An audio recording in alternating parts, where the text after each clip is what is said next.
Have you ever caught yourself scrolling and then there is that weird moment where you're like, wait, why am I even doing this?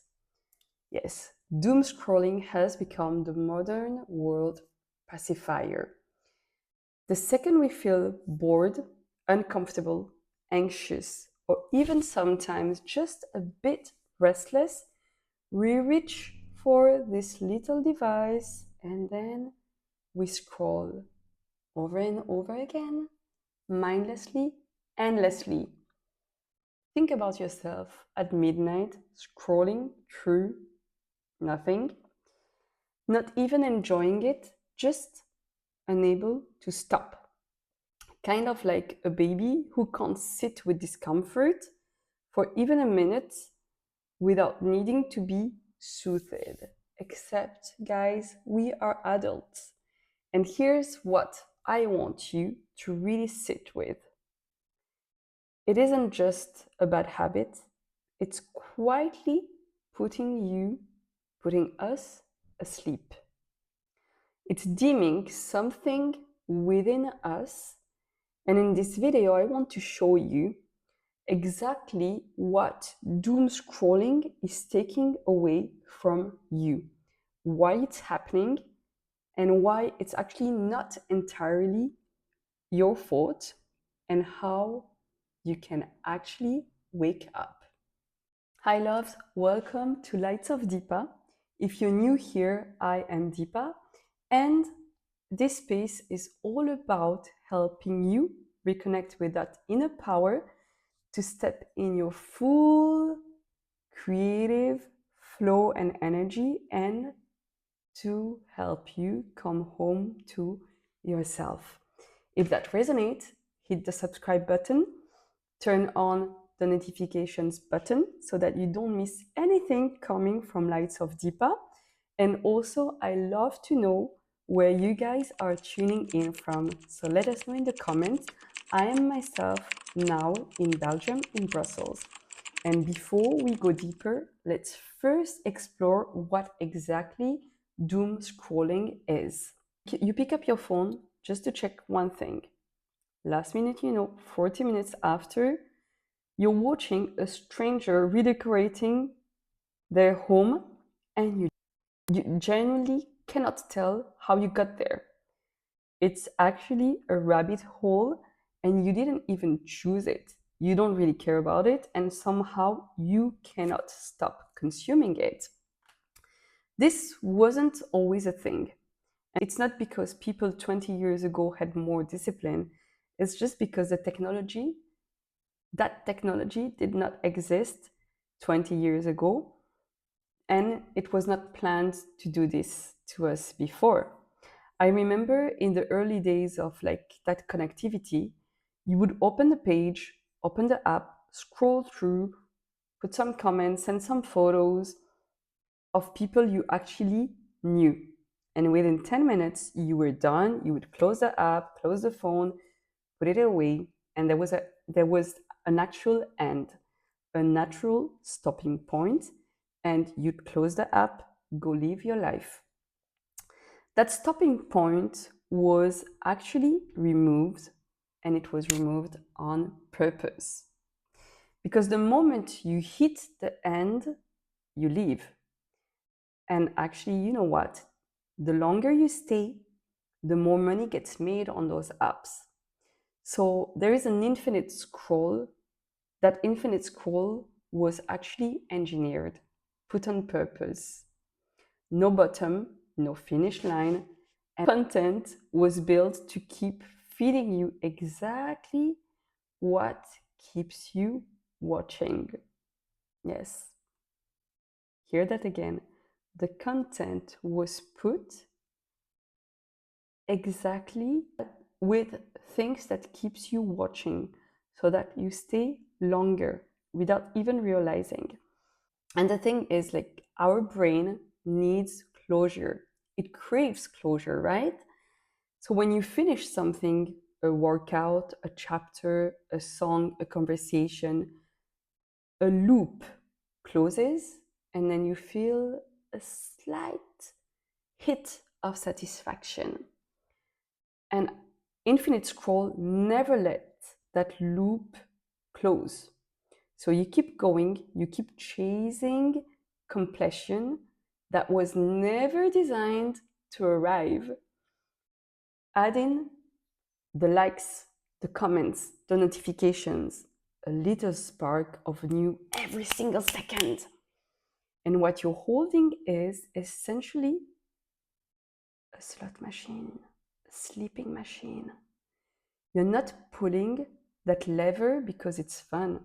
You're pulling it because some part of you genuinely cannot stop yet. And this did not happen by accident.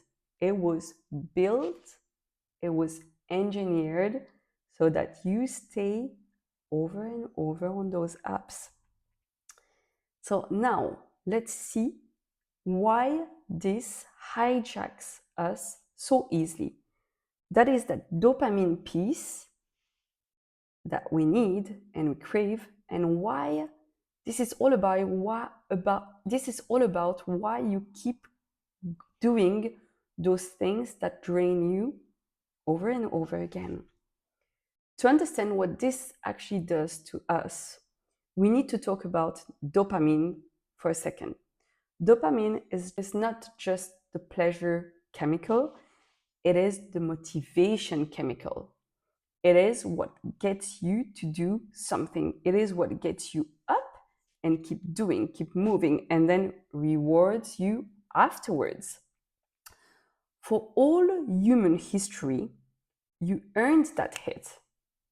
You hunted, you built, you exercised, you solved, you worked. So effort came first. Effort was coming first. And then reward was coming after, right? That sequencing mattered. Every time your brain worked for something and got rewarded, it learned effort was worth it. And what these apps quietly did was breaking that cycle, was breaking the sequence. So now you get that dopamine hit with zero effort, all ping, like, comment, and your nervous system doesn't see the difference between earned dopamine and free dopamine. It just registers the hit. So obviously, it stops asking you to earn anything. And the problem is the effort, the building, the working, the solving, the showing up is what shapes us into capable, disciplined, grounded, growing, expansive humans. And you know what? Dopamine was never the point. It is the fuel that keeps us growing. It is the fuel that reminds us this is worthy, I'm growing here. But when the fuel becomes available for free, real life rewards like finishing a project, a good conversation, a long walk, it stopped hitting the same because your brain has been getting pinched every second with zero effort. And now, after all this free dopamine and really quick hit of dopamine, you're asking your brain to make some efforts. Come on, you know? And you're asking your brain to be patient and to be focused. So obviously, it's going to resist. It doesn't resist because you're broken, but because it actually needs to be trained again towards a new routine. A nervous system that no longer connects efforts with rewards is a nervous system that starts avoiding hard things. It stops reaching, it stops growing, it stops evolving. It's not from a lack of character, but from a habit loop that is working exactly as designed, exactly as it was built for. That is the real cost for you. It's not wasted time, it is dimming. It is dimming that inner power. Now we are going to explore the 3 ways doom scrolling dims us. There are 3 specific ways that this pattern quietly disconnects us from ourselves. The first thing is it erodes your capacity for effort, for friction. By friction, I don't mean suffering. I mean the complete normal discomfort that shows up before anything good arrives. The boring part before it gets interesting. The hard part before it gets rewarding. The awkward part before it becomes natural. Because we all know every meaningful thing in your life sits on the other side of some friction, on the other side of some fear. A strong, embodied life requires discomfort. A real relationship requires honest, awkward, vulnerable conversations. Creative work requires sitting in the unknown. And there is no version of an expensive life that skips this part. And that is what makes doom scrolling so sneaky.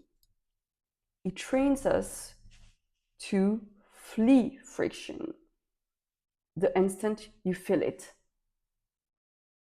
Every time something feels uncomfortable and you reach for your phone instead of staying with that uncomfortable feeling, you're teaching your nervous system one thing: discomfort isn't to be moved through,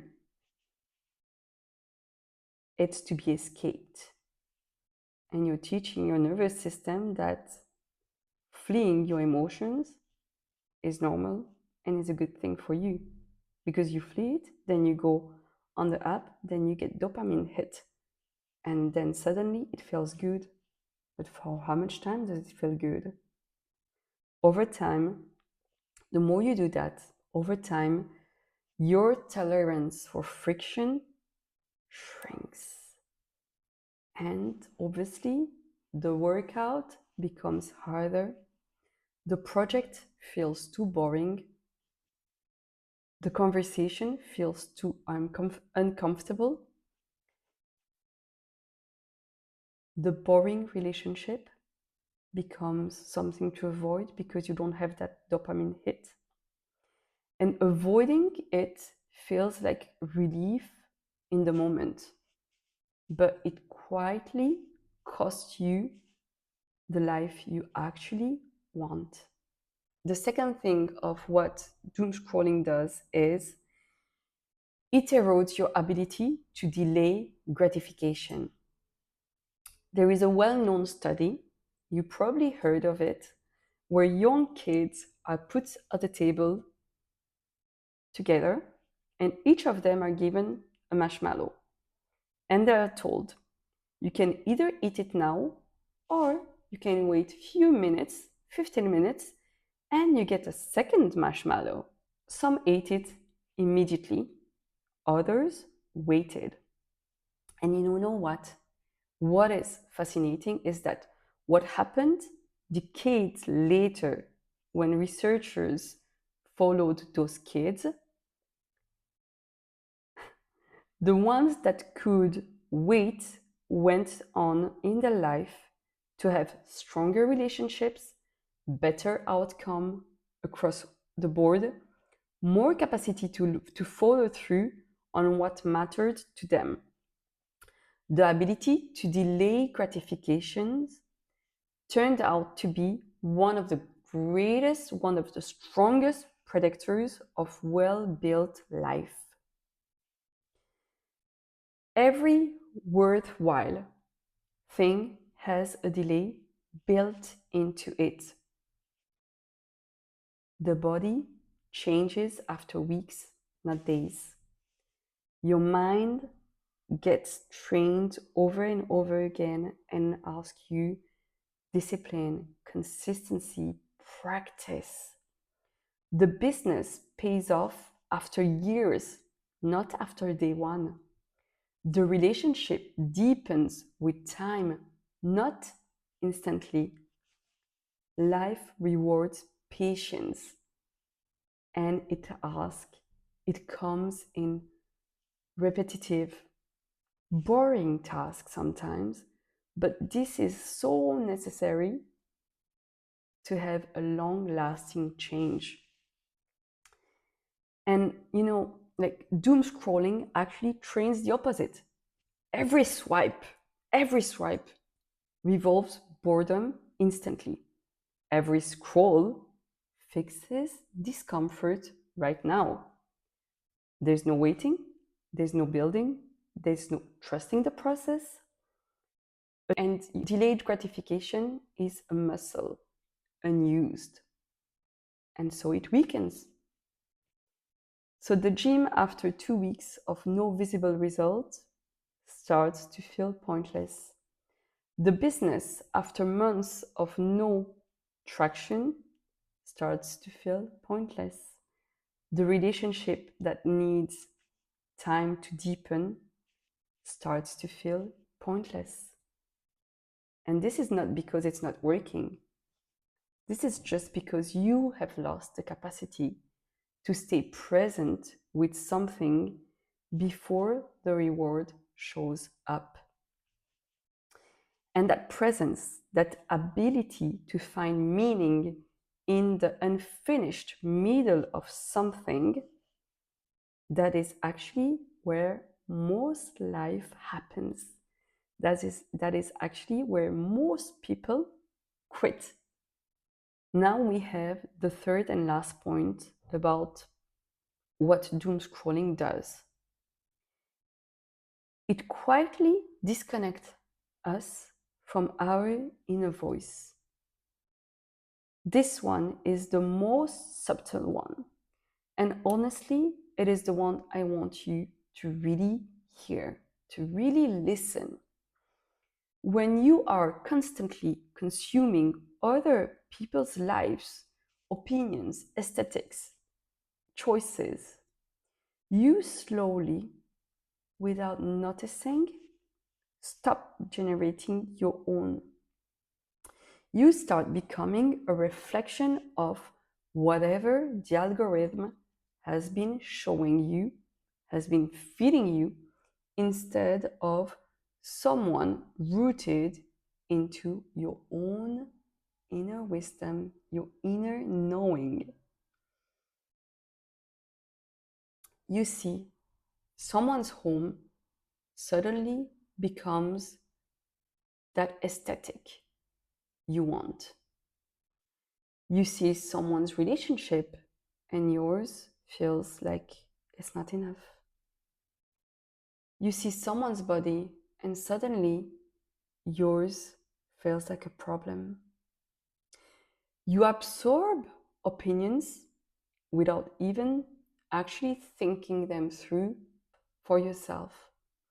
You become easily influenced and easily destabilized, less and less certain of who you are actually underneath all that input. And what I want you to sit with is, when was the last time you let yourself be bored? Actually be bored. No immediate fix. No reaching for the phone to numb it. Because boredom, left alone, always leads somewhere. You call a friend, you go for a walk, you finally write that thing. You take a nap your body's been craving for some time. Boredom is your inner self trying to redirect you back to your actual life. So every time you kill that moment of boredom with scroll, you never get that signal. You lose the capacity to listen to that inner wisdom. And we never find out what we were actually being called towards. And the thing is, like, the algorithm quietly becomes then the author of your life that was supposed to be yours to write. Friction intolerance keeps us from starting. Losing our capacity to wait keeps us from finishing. And losing our inner voice keeps us from even knowing what we really wanted at the first place. That is the full arc of how this disconnects us from ourselves. Now, let's talk about coming back to ourselves, because there is a way, of course. It just requires you some discipline. Now that you know all that, what do we do with what we know? Ask yourself, last time you sat down to focus on a workout, reading, or even with someone, how long before you reach your phone? Was it an hour? Few minutes? 30 seconds? That is your current capacity for friction. And it tells you exactly where you can start from. Here is what I want you to take with you. Let yourself be bored, genuinely. The next time that restless happens, the next time that itchy urge to grab your phone shows up, don't do it. Stay with that feeling for a few minutes and then see what wants to emerge from within. Something always does. Stop fleeing friction. Stop fleeing the uncomfortable. This isn't about forcing you into discomfort for its own sake. It's about noticing the moment you want to escape something and recognizing that the escape is the pattern, not the discomfort itself. Every meaningful thing has its hard, boring, slow moments. It is not a sign that there is something wrong. It is just the process. And then get intentional about what you consume. Be aware of what you consume. Of course, I use social media. I make videos, I share stories with you, I share mindsets and meditation, and I use social media, of course. And I'm not telling you to throw your phone in a drawer, but there is a real difference between consuming something, consuming content, while being aware, while doing it with intention, and doom scrolling. When you open your phone, when you open an app looking for something specific, something that actually adds to your life, you are the author of your life. But when you open an app and you let the app and the phone decide the next 3 hours for you, then it means you stopped being in control of what goes here and then here. Your consumption is quietly then shaping who you are becoming. So make sure it shapes you into something, into someone you actually want to be. You don't need to disappear from technology. You just need to get a little bit more comfortable being uncomfortable, to stop fleeing what you've been escaping by doom scrolling. Because everything you want is sitting right on the other side of that. If this resonated with you, I'd love you to check out the video I did about how to reset your nervous system, super easy things and free for you.